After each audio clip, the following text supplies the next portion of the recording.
हे तंबाखू खाणारे खूप कलाकार काय डोक्यातून काढतील नेम नाही. याच्या खिशात जर तंबाखू नसला आणि हा एकटाच वावरात असला तर हा 5 वावर ओलांडून त्याच्या मित्रापाशी जाते आणि तंबाखू खाते. तरी तंबाखू खाल्ल्याशिवाय राहत नाही. तती जाऊन गोष्टी करते. भगतसिंग गेले म्हणते देशासाठी. सुभाषचंद्र बोस पताच नाही लागला. थोडा चुना लागते मग आले म्हणते गांधीजी. मग चळवळ सुरू झाली. जब चळवळ रंगली रंगता रंगता इंग्रज पळाले. देश स्वातंत्र्य झाला. वा रे वा. बरं हा गुटकाही असा जन्माला आला भाऊ. सगळ्यात पहिले माणिकचंदनं जन्म घेतला. तो म्हणे मी काय ब्रह्मचारी राहू. त्यानं लग्न केलं विमल सोबत. म्हणे हनीमून कुठं. म्हणे गोवा. मग ते गोवा पुढे आली. म्हणे एक पोरग पाहिजे.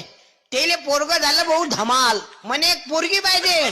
तेले पोरगी झाली सितार. म्हणे एक आणखी पोरगी पाहिजे. तेले पोरगी झाली नजर.